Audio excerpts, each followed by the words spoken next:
To the flag of the United States of America and to the republic for which it stands, one nation, under God, indivisible, with liberty and justice for all. Just ask everybody to remain standing for a moment of silence for Jack Buckley. The town and larger community lost a statesman last week. Jack Buckley passed away at the age of 88. It is the end of an era. Jack served the people of the Commonwealth, the people of Plymouth County, and the people of Abington for over 50 years. He was elected town treasurer in 1964. He went on to be elected to the House of Representatives, where he served for 6 terms. Jack resigned from the House of Representatives when he was appointed Secretary of the Administration and Finance under Governor Michael Estukakis. Jack served as the chairman and historian of the Plymouth County Democratic League and the Democratic Town Committee.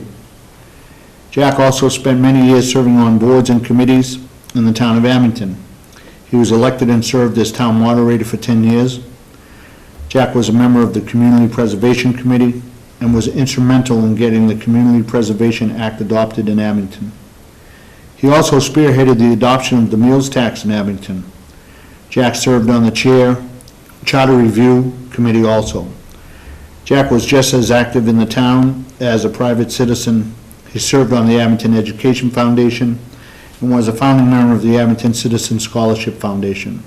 He was also a member of the Old Town Football Association. Jack loved sports, politics, and more than anything, the people of Abington. And I will say that Jack actually appointed me to the Finance Committee way back when I first started on this political career of mine. On behalf of the town, we all feel the same way.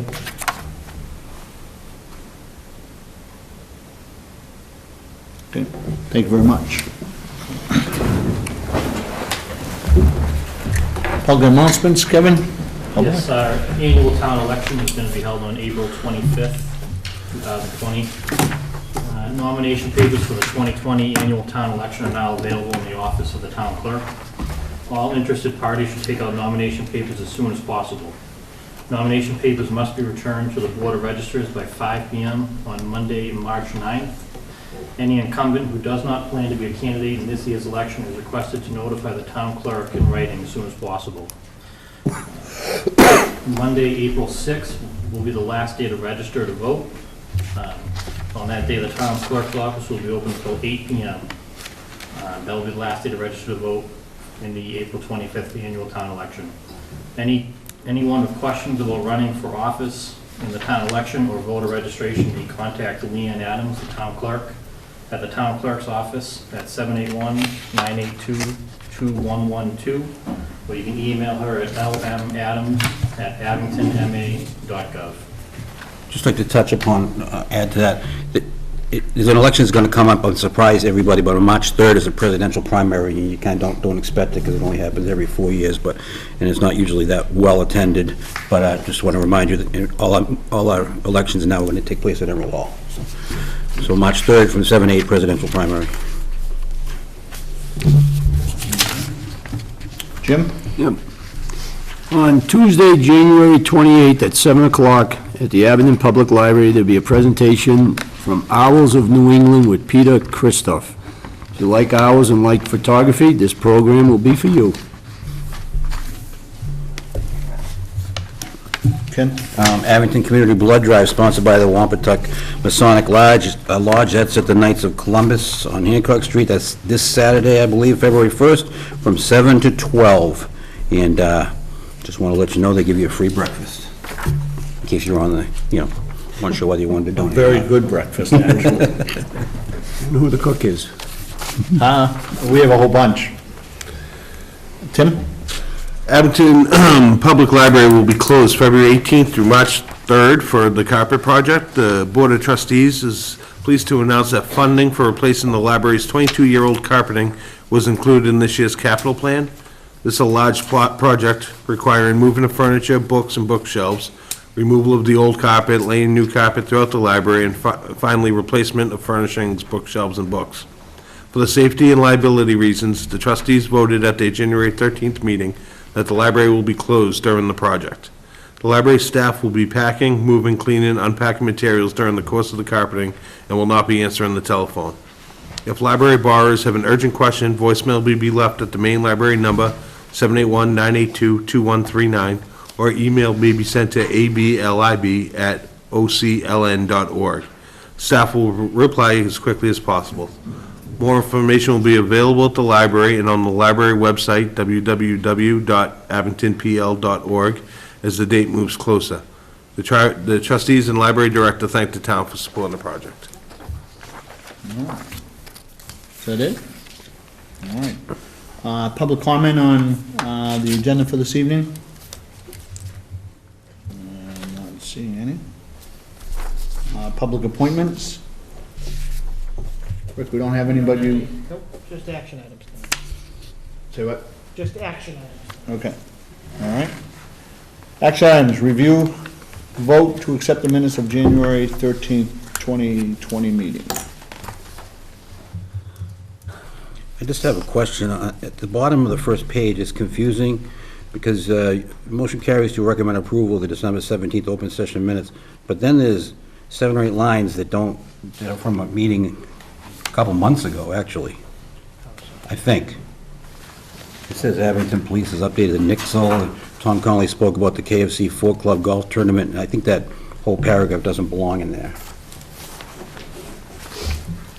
What doesn't belong? Yeah, everything's dated September. Yeah, I just think that kind of, I think that was a cut and paste that yeah, they Word forgot to cut. processing strikes again moment here. Remove it. yeah, I think we just remove that. Yeah, it looks like a cut and paste, and we will have another tournament, but I don't know when it is. That being said, I will make a motion to approve the amended with striking that last paragraph of January 13th. Yes, paragraph page 1. Yes, page 1. I will second that motion. All right, any further discussion? All those in favor signify by saying aye. Aye. Opposed? The ayes have it. Okay, we need to vote to open the 2020 annual and town meeting warrants until March 31st, 2020. Yes, the timing is fairly typical of other years. Obviously, the town meeting is usually the third Monday in May, which is the date that I have here below. In order to give us time to prepare the warrant and have it distributed and reviewed, that gives us plenty of time to do that. There are times occasionally where the board may request or allow for articles that come in after that, but in terms of having, a standard time and date for everybody, we have already started collecting warrant articles, some of the capital, et cetera. So it's already started, but just so we have some parameters. All right, so vote. Ken, you want to make that motion? I would make a motion to open the warrant for the annual and town meeting articles, and I would close it on the end of business on March 31st, 2020. Can I just point, I missed a word in there, annual and special town meeting warrants. That's what Vote to open the 2020 annual and special town meeting warrants. special town meeting warrant. And then close it at the end of business on March 31st. Okay, second? Second. Okay. Any discussion? All those in favor signify by saying aye. Aye. Opposed? Ayes have it.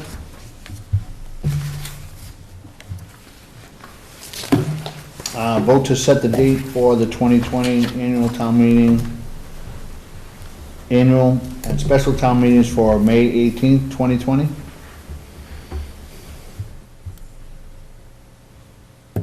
Should we set a time with this, Rick? I know we typically 7 PM, I believe. Generally, the town meeting is scheduled for 7:30, annual town meetings is 7, annual is 7:30. Special is 7. Yes. Okay.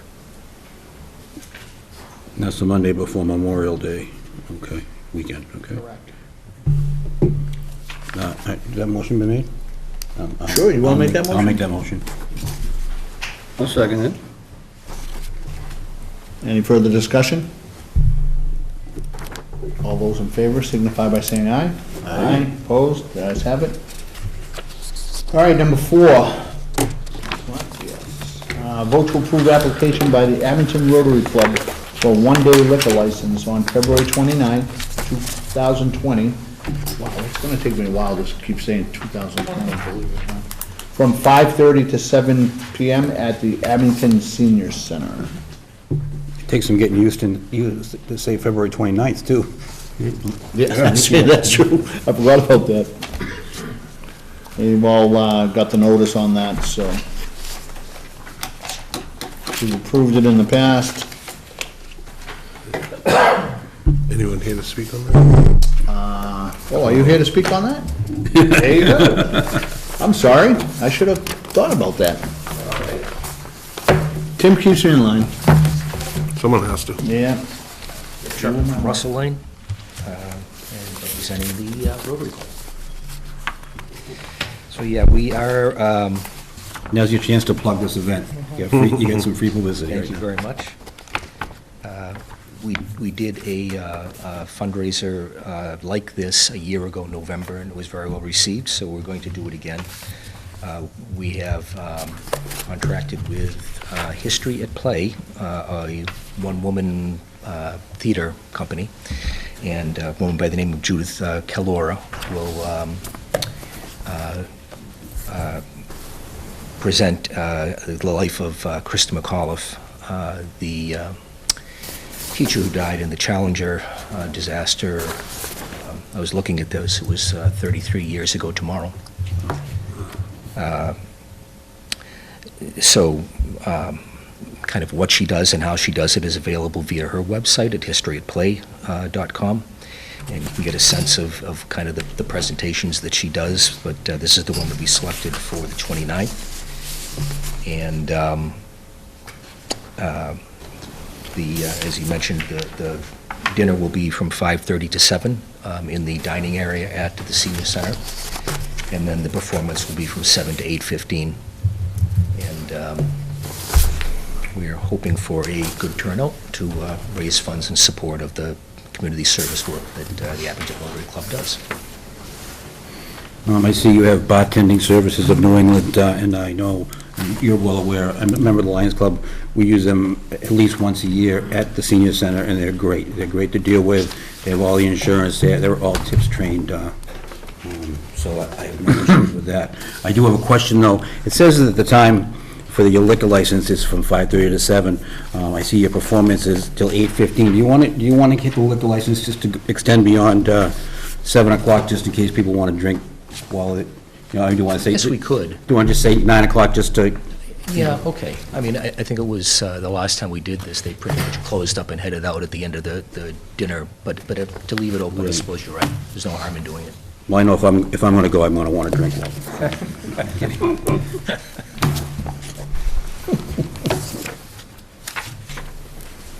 Any other questions from the board? I'll make a motion to approve it. One-day liquor license on February 29th, 2020, from 5:30 to 9 PM at the Abington Senior Center for the Abington Rotary Club. I'll second it. Second? Any further discussion? All those in favor signify by saying aye. Aye. Thank you. Good luck.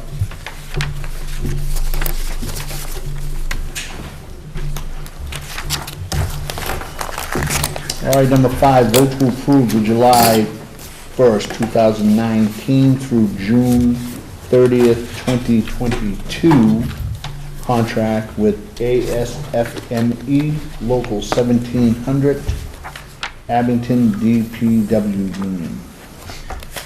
Yes, Mr. Chairman, this is the agreement that has incorporated the memorandum of understanding that was agreed to and the board approved prior to town meeting and has been funded. So this is merely commemorating what has already been agreed to.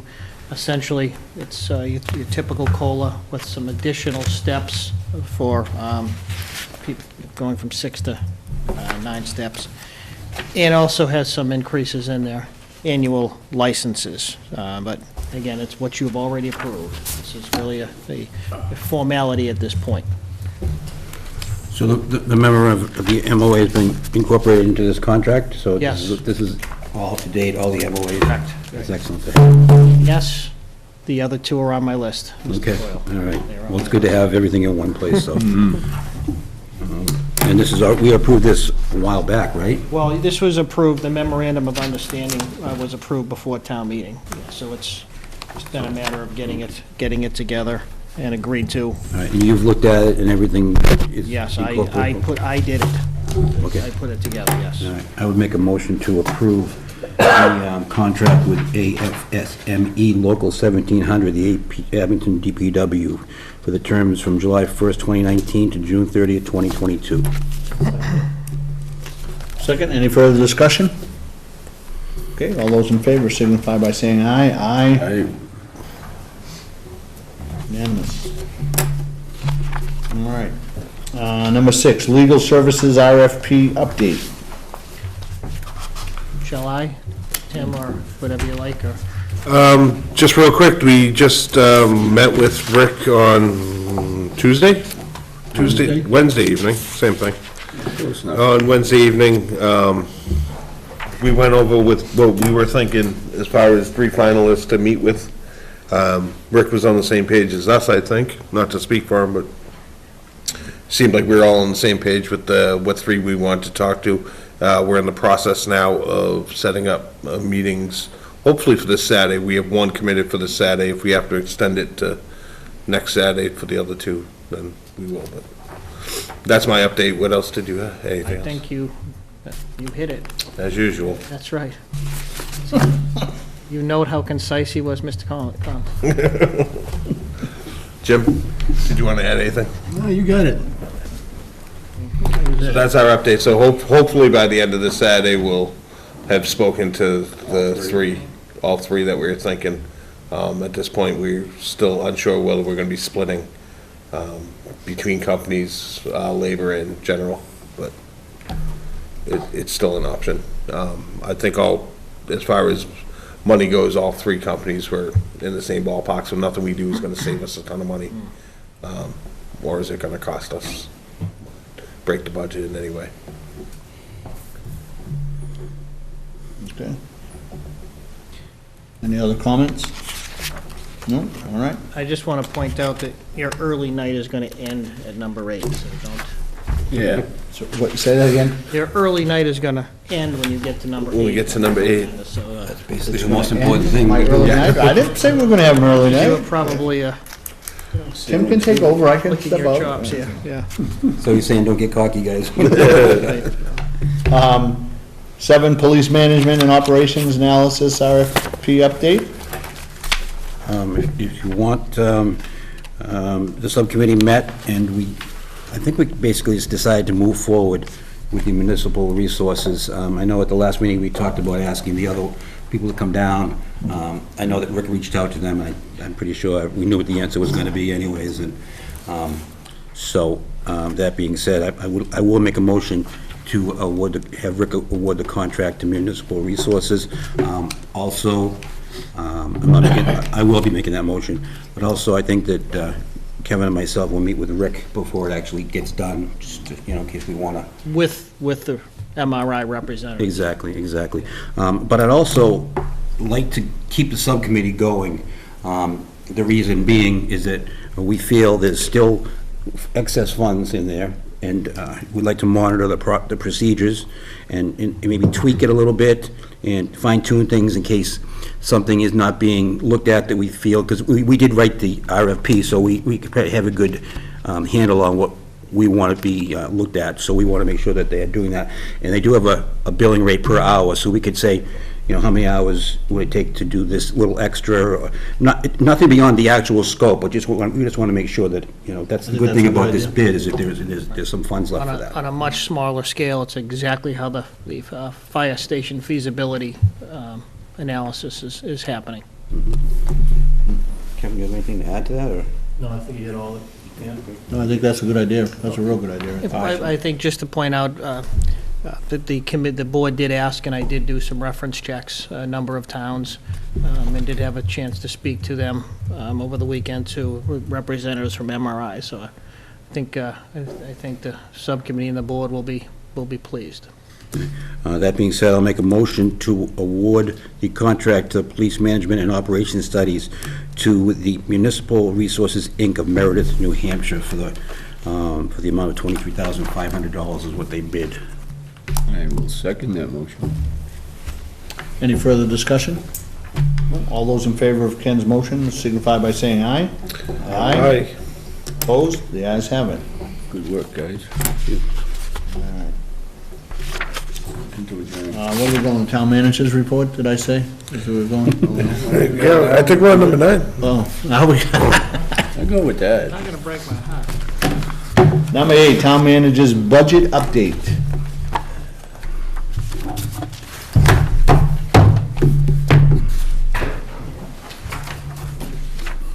You're only getting to pretty much do it anyway, so remember, Mr. Chairman, be careful what you ask for. I'll try to keep this reasonably brief. It's not very common, but the Finance Committee generally doesn't want something all that formal. That's just their style, and trust me, that's fine with me. So if you just bear with me for a short time here. The process is such that on November 8th, the budgets were due to the town accountant. November 20th, 21st, the town accountant and I met with every department head over those 2 long days to understand exactly what their proposal is, and really just to verify specifically what the existing costs were, so that we knew going forward what was accurate, what needed to be tweaked. Beginning of January, we provide the Finance Committee with a preliminary budget forecast. It's supposed to be supposedly a proposal, but we make sure we call it what it is. It's a preliminary proposal because there's so many factors that still have to be determined as we go forward here. This coming Wednesday through March, the Finance Committee will be meeting with all of the departments themselves. I believe March 21st is a Saturday. We're going to do a Saturday meeting with the school and the VOTEC. To date, we're looking at approximately a $390,000 budget deficit that we have to close, and that's actually good news. When usually we're looking at something in the, 2 times at this rate. That $800,000 was our early deficit last year. It was up over $1 million at this time 2 years ago, but you'll have some comfort when you understand some of the factors at play When you here. say budget deficit, what you're actually referring to is what they've asked for versus what? Well, it's actually yes and no. It's mostly the budget recommendation that I would plan to make right now, if the cuts weren't necessary, versus the revenue we're projecting, which is very conservative revenue, leaves us with that deficit. Now, keep in mind, at this stage of the budget process, we try to be conservative with our revenue and kind of conservative with our intended expenditures, so that from this time forward, any factor that comes up is only going to be positive. We don't want to be sitting here in March or April finding out that we have a $400,000 deficit. Does this include Senator Keenan's update that he gave us last week? I will get to that. The answer is no, which, again, that update is very helpful, assuming there aren't any changes to the education reform funding, the formula itself. We don't anticipate any, so that in itself goes a long way to dealing with this paper deficit. But Rick, that's, just so the public is clear, that's only based on the governor's budget right now. Exactly. Correct? Good point. I think that's very important. So. Yes, the budget process, that obviously has to go through the House and the Senate, and as I said, any funding formula changes that may be coming down the road would also impact what actually hits our local aid. So we have every reason to believe that, what the governor has proposed will likely will hopefully be a final product. That tends to be the case. However, at this stage of the budget process, we're very cautious. Also keep in mind that this is based upon, last Wednesday, the notice from both Senator Keenan and Ms. Sullivan has tempered this a little bit. So the assumptions we're using at the moment is the 2.5% levy with a $300,000 new growth figure. The $300,000 is more or less a 5-year average when you throw out, one of the outliers, which was well up over $500,000. So, once again, it's a little, we know it's a little bit on the conservative side. It projects a zero interest in state aid, which we ultimately know isn't going to be the case. And we actually have a slight decrease in local estimated receipts because we're using the FY 2019 actuals, end-of-year actuals, rather than what we projected in 2020. And this is probably of not a whole lot of value. Once again, this is good old spreadsheet technology. I won't dwell on that. But if you look at, and it's very hard to see, but if you look at the third row from the left, state aid as a total of budget, and it's 27, almost 28%. That was 2003. And if you look down to 2020, that percent is only 19. Needless to say, those of you who lived through the 2003 for the downturn in the economy, I know that you did, Tom, and I know Kenny, you were in the mix at that time too. That was a pretty difficult time for the following years. State aid has never really come back the way it had. So I think that is very helpful to people to understand that over a period of time, the local budgets have become more dependent on your local property tax, which was not supposed to be the case after Prop 2.5, but I'm not going to whine about that at this point. So that's the illustration of this, which, as I said, that's in some ways it's helpful. In some ways, again, it just tells you what you already saw. I think the raw numbers are actually more helpful. And again, this isn't whining, but it's the reality that over time, your local taxpayer has borne the cost of municipal services. That was not supposed to be the case. Again, going back many years, state mandates were supposed to be funded. That hasn't happened. It's never going to happen. Some of the expenditure notes that make up our paper $390 deficit right now. All salary requirements, collective bargaining, those are obviously included. Our expense line items are very modest to more or less level. It does incorporate a position of town planner. It's possible what we have in there may be a little bit on the lower side, but it's reasonably in the ballpark. After we do some salary surveys, we don't want to just throw a number at it. Level staffing, other than our town planner. A flat 3% in education, which is the Abington Public Schools, as well as the VOTEC. I will say, though, simultaneous to receiving the note from our correspondence from our senator and rep, we have been informed that if the budget process plays out with South Shore VOTEC, that we will be realizing another approximately $100,000 decrease in that assessment.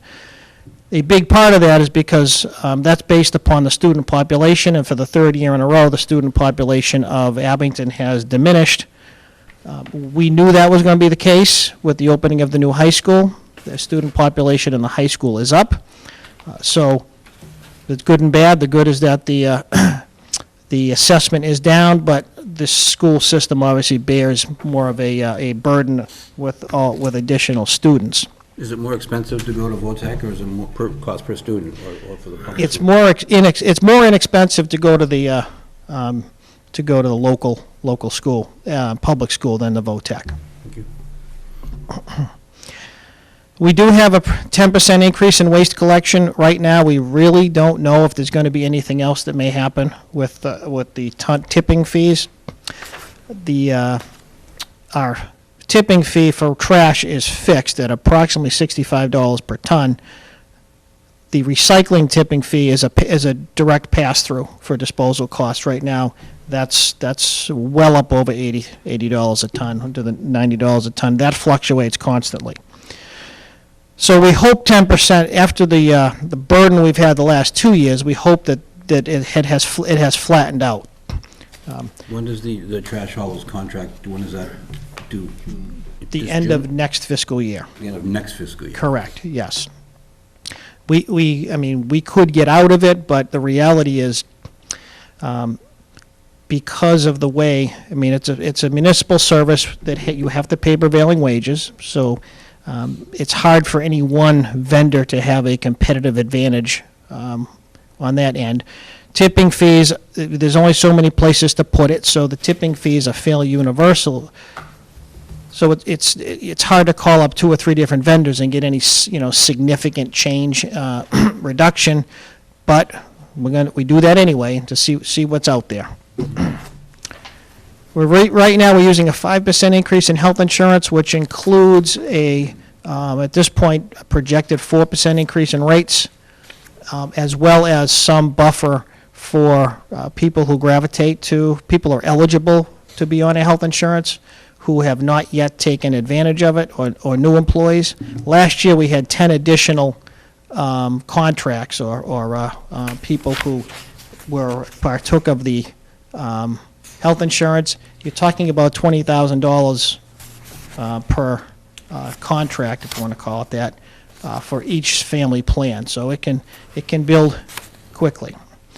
And other than that, we have a balance between town, municipal departments, and the school department. That percentage we try to keep similar every year. This is the key point here. With fixed costs, the breakdown of our budget pie, this has been fairly consistent. Close to 50% is our school department, but the next one is more helpful. Without the fixed cost, after we eliminate fixed cost, health insurance, assessments, debt service, what the rest of the revenue pie, as I said, is really an apportionment, informal apportionment, where with the school department, we apportion it's been about 67-68%. This looks a little lower because last year, in particular, we had the ambulance was incorporated into the operating budget, and the receipts went into the general fund as the enterprise fund was dissolved because it wasn't covering its own costs, and the Department of Revenue wasn't really liking that. I remember one of the topics last year, the big topic for the schools was the all-day kindergarten? Yes, The reimbursement right, for that was- Now, does that make their budget go up, stay the same, go down this year, or, I mean? That has been absorbed into the budget pie this year, so with the full-day kindergarten, it's still about 67% of the overall budget. One of the couple of reasons for that, number one, the town budget has risen almost proportionally anyway, primarily because of our collective bargaining agreements, that we had 2 substantial agreements with the police union, well over $250,000 combined. So that has kept a relative balance in terms of the overall pie. So very quickly, I'm going to just try not to screw this up. And just the budget document itself, and I will leave you this paper copy so you can build a good fire probably, because you're going to see this in so many different formats. But just a couple notes in our various departmental budgets here. And you have the document in your packet, but once again, it's a lot of paper that it's easier for me to summarize, but in our general government, some of the significant impacts are last year we realized about a $50,000 reduction in our salaries, with the assistant town manager position being cut. This year we will get the benefit of approximately another $45,000 from that reduction. Selectmen's expenses up a little bit because of our contract for landfill monitoring and audit, not substantial in dollars. The assessor's expense is up because of the vendor requirements and really moving some of the expenses that tend to be paid after the fact in the net following fiscal year. So most of that's formatting. It looks like a percentage. Election salaries are up significantly simply because of the election cycle. This is a four election year coming up. Planning board salaries are up specifically because of the proposed planner position. The police salaries are up, two reasons. Number one, it's another year where the collective bargaining increases are hitting a little bit above normal, or a little bit above a standard percent. In the animal control budget, we have moved from a separate department into the police department. Animal control, Joe works dispatch by and works with the police department, police officers. And it's also a matter of, that job, we did give it a slight increase in the last couple of months. I don't know if you guys know Joe. Joe can't do enough. Even with that, Joe doesn't get paid enough. I think within a larger budget, rather than one line item at town meeting, I think we have an opportunity, and for me and the police chief to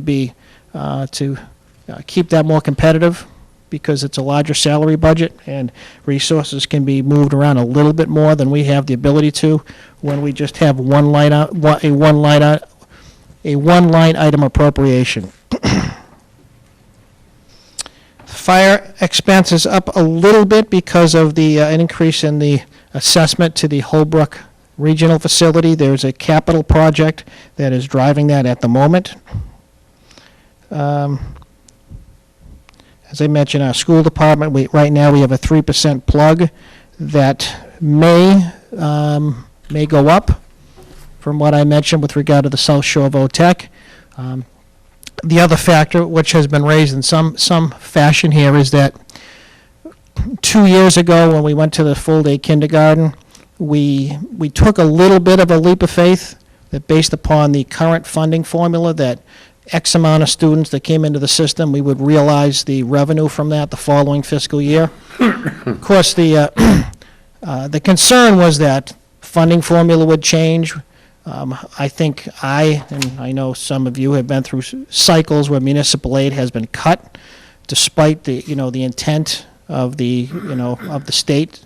That's been a reality. So you want to be careful how you project it. So even 2 years ago, we took a little bit of a leap of faith, and fortunately, the funds that we had hoped came through this year, and looks like they're going to come through as projected in a much stronger in FY21. So, as I said, our leap of faith seems to be turning out the way we had intended. That being said, the additional Chapter 70 aid we may be getting, some of it is simply going to have to be put towards the school's obligation to educate more children. So where that line is going to be, we'll figure that out as we go through the budget process. I think I already mentioned the solid waste. So those are really the larger things that affect the budget this year. I don't know if there's any specific questions on any particular line item. I had one real quick. Council on Aging, did I see a big Yes. percentage there? Thank you. Yeah. That is a significant increase in the salary for the director. For the last 3 years, we have added $7,000 a year to get that salary up. Suzanne was getting paid less than some of the administrative support staff. Even with those increases, we have decided that we're going to put an additional $15,000 into that salary. That will bring her up almost to the level of our lowest paid department head at this time, even with that money. So it's really a matter of, enough is enough. The woman deserves to be paid appropriately. She didn't ask for this. I know a few years ago, some of us, and I forget, I think Canny may have championed this cause a little bit, but this is just going to take forever to get her where she needs to be if we just don't just do it. But, Rick, and this probably isn't the time, but what's that gonna do for the senior center? I mean, she's getting paid on what she's working now, and that will Yes. increase? Yes. They've asked about staying open later and more staffing there, is that including? That's not, the staffing isn't included in here for that. This is, this is for the director pay. This isn't going to give you more service. This is going to recognize the service that she's been giving for many, many years. Right, and I understand Yeah. that, but I think a lot of the seniors will, and again, this is a discussion for another time. and I'll talk to you about it. No, that's fine. And keeping in mind, this is based upon their request. Yep, yep. So I'm sorry, the rest of the staffing, other than our accommodation to the director, who, as I said, she didn't ask for this. This is just, enough is enough, Yep, no, I okay? understand that. No. So if there are any further service requests that have not been requested yet, those we can obviously deal with. Thanks for pointing that out, Tim, I meant. So those are kind of the key changes from the existing budget. So we're not looking at any cuts in services, obviously. What can we expect to gain as far as positions? Well, right now, the requests have been for, that aren't in here. Most people are very modest.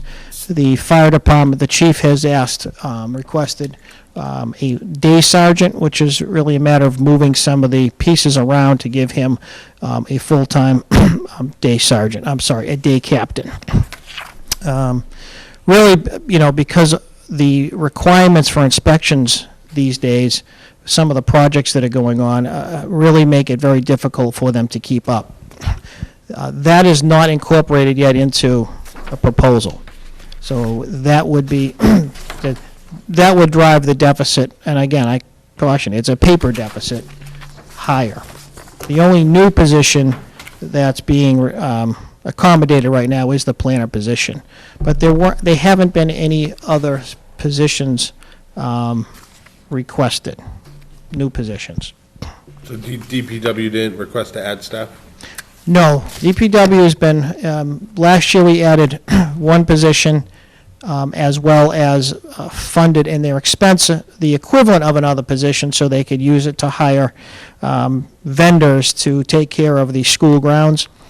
Primarily because even if we hired two individuals, the amount of time to work on the school because of the islands and the handwork was just didn't make a lot of sense, especially with vacation time. And so John Stone tells me that's working out very well so far. One of the other items, and again, thanks for bringing that up, in the budget document, the highway salaries are up significantly, and the recreation salaries are down significantly, and that's just a matter of moving the position had been classified as recreation into highway. It's really one workforce. Yeah, I was just gonna ask that, it looks like $45,000. Yeah, right. Okay. So, I'm not going to dwell on this too much, but, we don't do this in a vacuum. We look at what the impact of the current proposal budget's going to have longer term. And in doing so, a multi-year forecast, it's just a quick snapshot in time. It's part of what we look at to make recommendations for a given year, and somewhat of a conceptual overview. But it's something that we can manipulate, as people can with spreadsheets, very easily, to see how certain impacts on, certain decisions can impact short and long-term goals. And it's really also helpful so that we can focus on those issues that matter. Sometimes, we don't do it here, but I think all of you know that over the years and in other places, you may find that people end up fighting over a $200 expense line item rather than the stuff that really matters.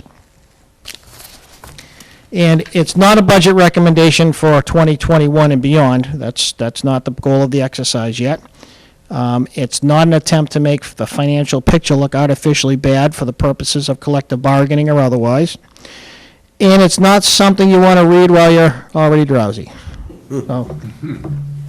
So some of the factors, as an example, 1% of salary and expenses is approximately $130,000. Each 1% of the school budget is approximately $240,000. 2% increase in Chapter 70 in unrestricted local government aid, ULGA, I think I missed an R in there, is approximately $225,000, and each percentage of health insurance is about $65,000. And again, these are examples of factors just to kind of give everybody an idea. Right now, the assumptions in the forecast going out 5 years are salaries at 3%, expenses at 2%, health insurance at 5%, a school budget at 3% going forward, solid waste at 5%, because I think it would be hyper conservative to think that's going to continue to go up at 10%. The retirement it's not fixed, but Abington is approximately 7.5% of the system. And other fixed, which is, your assessments and things, projecting just at a 3%. So the point of the exercise is to, so that we can manipulate the factors here.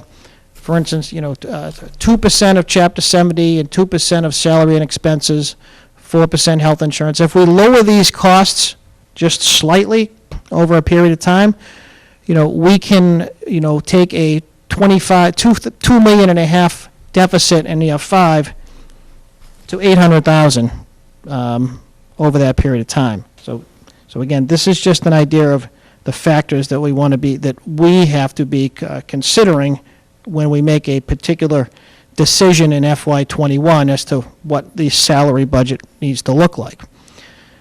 So I think I probably have missed something, but it's not going to break your heart.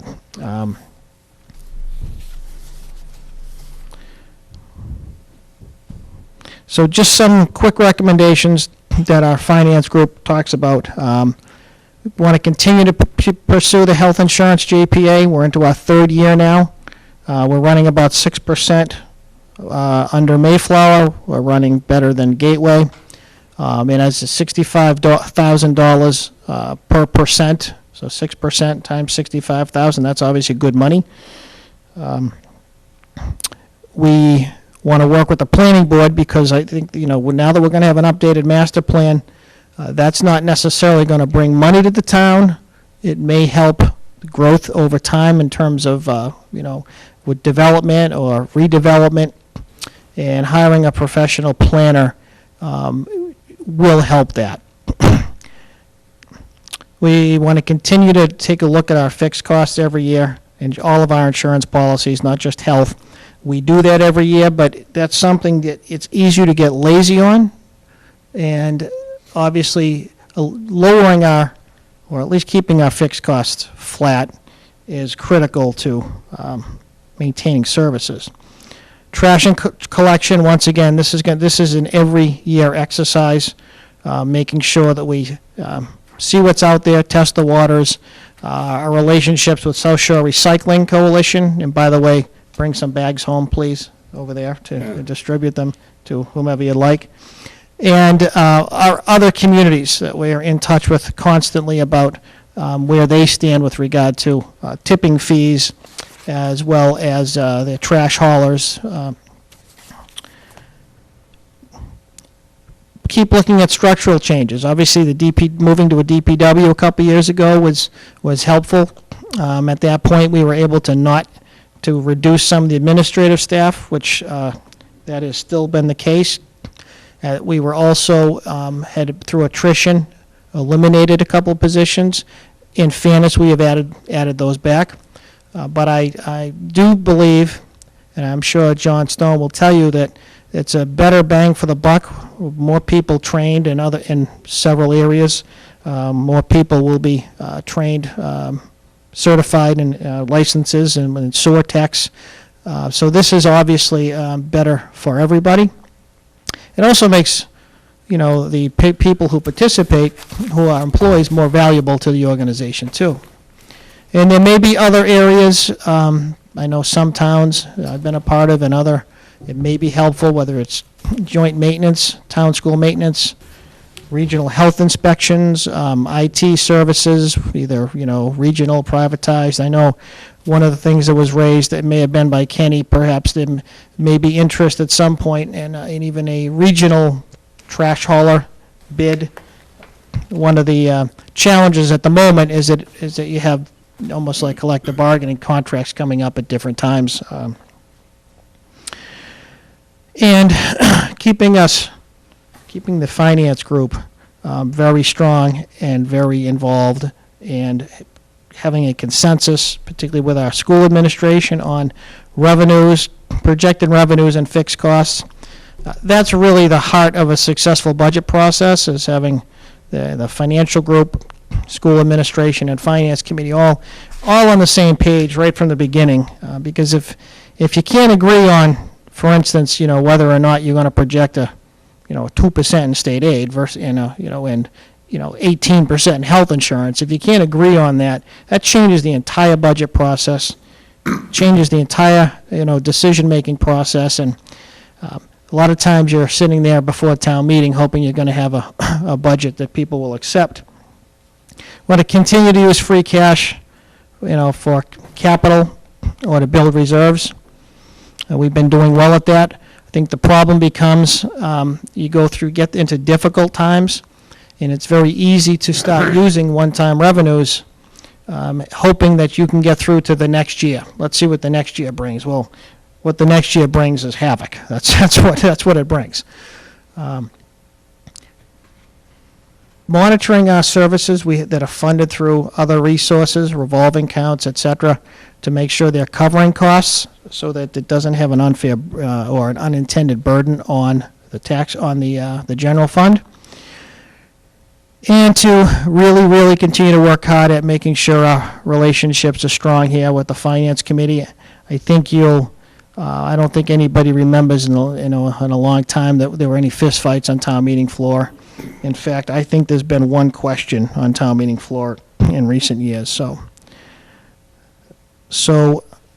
just real quickly, I think some of the factors that we've already discussed, and I think it brings some context to our conservative estimate at the moment of $390,000. We know that we have every reason to believe new growth is conservative. We have every reason to believe that we're going to have an increase in state aid, perhaps significant. But once again, you want to make sure you're into the budget process, and there aren't going to be formula changes that may mitigate some of what we see on paper. Every reason to believe that our estimated receipts will be strong. There may be some increase from what we're estimating. But once again, at this stage of the process, we want everything to be in a position where it can only get better, not, sitting here in a month or 2 months, wondering what happened. So I think that was rather concise for me, but if there's any particular questions, if not. No, this is just sort of the start anyway, Rick. Right, but I think, yeah. Further along, but I mean, it's still. Right. We'd like to think we're at a point where the margin is here now. We've kind of locked into a somewhat of the parameters. What I think is likely going to happen if the state budget, if the local aid package, is as generous as it is shaping up to be, then we have to. It's very likely that, we'll have to make some accommodation for a 3% school plug right now. I think you've probably received a copy of the school budget where they're requesting an 8% increase. It's common. They go through a budget process just like everybody else, and they refine that, and that gets down to where it needs to be. We're going to have to decide where that's going to need to be this year. And again, with a shift from South Shore Votech to, a reduction there, there's no question that is going to have some impact on the needs of the school department to educate those students. So we're in a pretty good place at this point. I think this year we're going to be in a position, because the estimates have held when we took a little bit of a leap of faith. I think we're going to be in a position where we're really going to want to put some operating dollars into stabilization, as opposed to just hoping we have enough in free cash to do that. So So this is going to be an opportunity we've been waiting for. We have, you know, I'm not an economist, but how many people have you heard tell you that the downturn's coming, and so to the extent that we can reduce or at least maintain an operating budget that's below operating revenue, this is an opportunity to start to do that, but time will tell. It's all you, Mr. Chairman. It's all you now. How about the capital plan? Have you talked about that at all, or have you prioritized anything for that or not yet, or? Yeah, we do, I mean, we do have a capital plan, requests for this year and for several years out. Some of the, I must, wish I had that, Ken. We have obviously a police station siding to deal with. Well, you know, whether or not we're going to have some, another, fire department request based upon the building study. We're going to have to do some work. The windows in this building have to be replaced. You probably feel the draft right now behind you. So there are some capital costs that we're going to have to deal with this year. I know the school has about $250,000 requested capital costs. So we can get those to you once they're compiled. We're usually at a point it's usually a little bit further along in the process before we start fitting those into what we think free cash is going to be. Free cash certification was sent in about 2 weeks ago. It's anticipated, or if the town accountant's calculations are diminished too much, as the reps at this Department of Revenue like to do, we're hopefully going to be in the $1.1 million range, so another real healthy free cash year.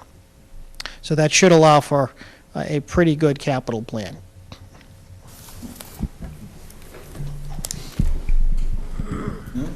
Any other questions from the board? No? You want to stand up again for the town manager's report, Rick, or? No, I'm happy to sit here and read it. You sure? So that's exhausting. I'm good. Town hall security, as I've been giving you, updates as we've gone along a little bit. We did have, today, the company started replacing the camera systems. We've got 7 cameras in this building, and over a period of time, the system has just failed, where very few have them been working consistently. They should be here all week. They're also going to be replacing the entry system, key fobs, which I've heard rumors have been a problem for some people. What I know of. No one's brought it to my attention, but I'm going to, yeah, the Finance Committee did approve transfers for us to accomplish that. So once again, I had thought we were going to be another week out, but they were able to start as early as this morning. Attached to this is a scope of services for a municipal vulnerability preparedness grant. You may be starting to hear or read about these throughout with other municipalities. The town received $17,000, and the funds are to be used to complete a resiliency planning process. This is to assess the town's vulnerability to climate change, which, in light of what everybody's seeing around the globe, it's nice to see that state's trying to get out in front of this a little bit. The goal is to also determine a course of action to deal with potential events. So I want to thank Liz Shea for her effort in securing the grant, and she's going to serve as the coordinator of this effort. And I could say finally, but I have one more comment after this, but the treasurer and me and the other financial officers have been soliciting quotes from investment firms, and for the purposes of having an investment policy and advisory services. Currently, and I'm sure you can probably speak to this better than I can, Tom, but currently the treasurer invests town funds, trust funds, et cetera, essentially in savings accounts. which is the safest you're going to get. Unfortunately, you don't get any interest either. So in order to be able to, I guess, invest more broadly on the market, the town needs an investment policy. That a policy has to be approved by the Board of Selectmen, because one individual, the treasurer, should not have the authority to have complete control over where the town invests its funds, unless there's going to be very, very safe investments like savings accounts.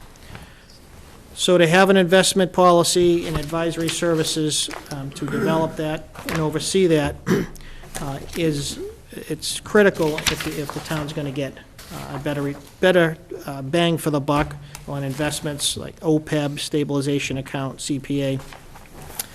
So, Greg, I'm sorry, so are they just redoing Abington has an investment policy, correct? We don't have anything that's the least bit modern, we'll put it that way. So, We treasurer- adopted a whatever investment policy, okay, all right, okay. So I know you've been in towns, has that been standard, Tom, investment policies where you've been? The selectmen, or where I am, the school committee, adopt the investment policy Okay, so- presented by the Okay, treasurer to okay. whatever board it has to be. So right now, the ability to invest or to funds in a more helpful manner in terms of generating revenue, it really doesn't exist, or it's not appropriate without an investment policy. And the last thing I want to mention is we do have an application, and I know it's not on the agenda, from Mr. Jim Dombrowski. I think some of you know him. He has applied, the chief has encouraged him to apply for the building committee, the fire station feasibility study committee.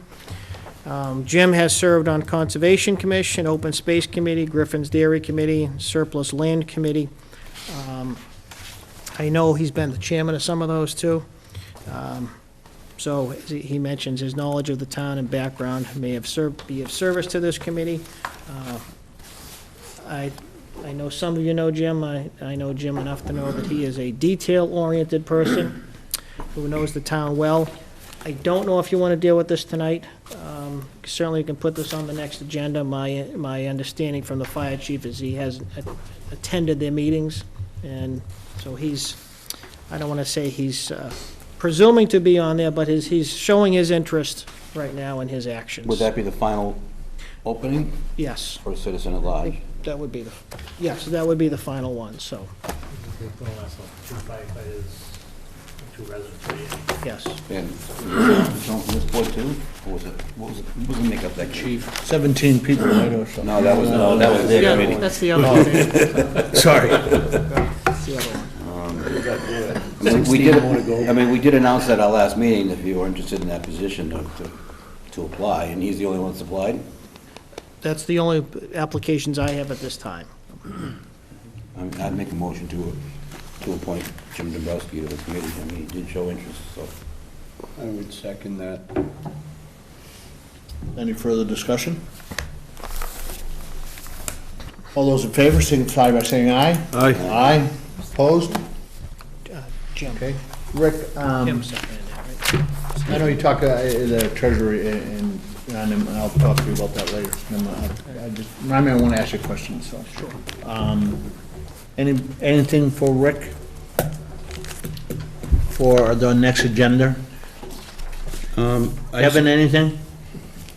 can- Oh, sorry. Give me a minute. I'm just kidding. Ken, go ahead. Ames Knoll, we haven't had an update from them in a while. I'm just wondering how it's going, if they need any help from, Funny you mention, I was talking to him today about it. He's gonna start getting the meetings up and going again. They haven't had a meeting in a Rick couple Collins, of you months. misspeaking. Rick, I talked to Rick today. well, if they haven't met in a while, then maybe we should wait a little while on that then. Sorry, I just thought that.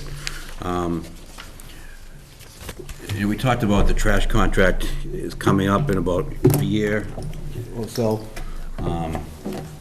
It's gonna come quick, and I do like that idea that we talked about, seeing the surrounding towns, we can all get on the same page. It might be a fact that 2 years from now, 2 of those towns are gonna be due, so maybe we could sign a 1-year extension so they all get, is there any way that we could set up a meeting?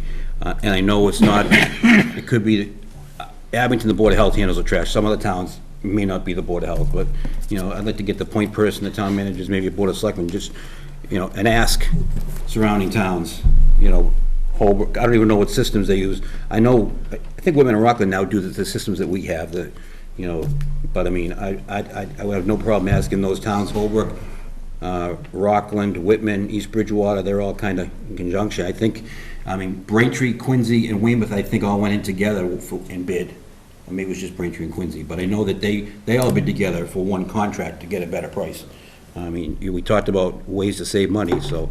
Well, I'll be happy to assess that, see what interest is out there. I can get that out this week. Just want to clarify, though, that it's a little bit of a shared responsibility. The contract is with town manager, Board of Selectmen. The Board of Health agent over many, many years has been kind enough, even though the health agents now has some compensation for that, to oversee the trash collection operation and deal with the vendors and the public. So it's a little bit of a hybrid here, but it works pretty well. So, but I can solicit that the next week or so, Ken. I guess I have a question, and probably going to ruffle some feathers here, too. At last year's town meeting, an article was presented that PEG funds go directly from Comcast and Verizon to an account that is held by the town, Enterprise fund held by and the now town. every year, ABCAM has to present a budget, is that correct? Correct. Yeah, last year, there was an appropriation of $300,000 or so that can be expended through the enterprise fund. So as of beginning of this fiscal year, the funds began to flow into that from the vendors. The question becomes, it's a legal question, is to what extent the town can compel a private not-for-profit to give the town its existing funds. So the funds coming in every month are going into the. Correct. But the prior funds are not, that is correct. right, that they hold it back. But my point is, do they present a budget just like every other department in town? They have to present a budget, or else there's no appropriation from the enterprise fund. Okay. So you can't have, you have to have both. And like every other department in town, a voucher gets signed for any cost that they, Correct, it comes out of that budget. correct. So- You so want to the counties are- buy paper, Right. copy paper, $50, you send in a voucher to the town cuts it, and then it goes to the vendor, and you can buy the copy paper. That's how it works. So in your budget report, were they on there? No, but But in the water and fairness, sewer wasn't either, yeah, so- exactly. In Right, fairness, the other enterprise funds were not in there at this time. And I guess my last question is, I went over to the meeting, I think it was 2 weeks ago, at the former Naval Air Station, where they appointed, I think it was Brookfield Developers, and they're the ones that it looks like they're gonna get the contract to take over the project up there. Just a little heads up, they've done Pine Hills, and I think that's pretty successful. They also did, anybody's been, I think it's Westwood Station, where the, used to be just the train station, and now there's a. University Ave, yeah. Yeah, exactly, and that's quite a development. There's more commercial, I think, than there is housing, but they are a reputable account. The point I'm trying to make is that when they made the presentation to the SRA, or whatever the name of the group is over there, it was filmed, and I reached out to Kevin Touch to see if the film of their presentation of what they envision could be shown on Abington Cable. So, just be on the lookout for that. And maybe at some point after all the contracts are signed, we could have our representative, Kevin Donovan, come in, give us a little rundown. I will tell you that it was a unanimous vote, but there were some concerns because their proposal was a little vague. It's what they actually want to do. They were more concerned about, we need to get the road in shape, we need to do this, we need to get the permitting. They were a little they didn't say there's going to be an 18-hole golf course, there's going to be a supermarket, there's going to be a movie theater. They were more, this is what we have to do first, and that's what they liked up there. And they They are funded, well-funded, so I don't think there's a concern there. But as is... Ken, were they involved in this before? I don't think so. I do I not thought think I'd heard it, and I don't know that Although, to be a fact. it's a group of people headed by Brookfield, so some of the people that they're working with, some of the developers that they're working with have done some projects up there. But the concern that I have up there is that, and I'm sure that Kevin Donovan and we should have, is that we zone the property up there so there'll be no housing, okay? And I have a feeling that that may change. Hopefully, we have some say in that, because they could go right to the state government and say, we need this rezoned, and bypass us. We were involved in that. It's happened a couple times, right? Yes, exactly. And Kevin has certainly volunteered to, he's on there, but he's offered to come in here anytime we want him to. So if you want him to come in at the next meeting, is that? I did talk to him, and, Oh, okay. and he said he'd rather just wait until everything gets signed. Okay. You know, and then he'll come in and give us, Okay. you know. Thank you, I appreciate you doing that, that's good. I think that's so. Jim, you have anything? Or, Well set. you sure? Sound like teasing me, anything? Motion to reorganize? Sure, go ahead, go. Let's do it up. Second? Not yet, buddy. Not worried. Not yet. Nothing else? Meeting dates? We gotta sign all this stuff? Yeah. Meeting day, yes, you have to sign all that stuff, and Nancy can't leave until you do sign it, so please sign it as soon as possible. February 10th and 24th, if we're back on our regular schedule. Regular schedule, right? 10 and 24. 17th What's the problem? is, 17th's the holiday, so we've got to be cognizant of that, but I just received a text back from Kevin Tachi, and he's gonna reach out to Rockland. They have the video, so. Been on What- Facebook what- already. Well, on Facebook was just the meeting where they voted. okay. I'm talking about the actual presentation that Southfield gave that obviously made the unanimous vote, so it should be a good presentation. Actually haven't seen And it. you know that Facebook is a fake media too, Jim, right? Yeah, fake news. As long as I know, as long as you know that. Depends on who's posting.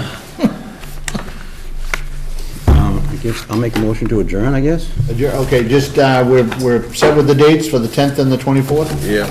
Okay. Second? Any further discussion? Tim, want to discuss anything, or? No, I'm good. My cookies. All those in favor signify by saying aye. Aye. All right, ayes have it, thank you.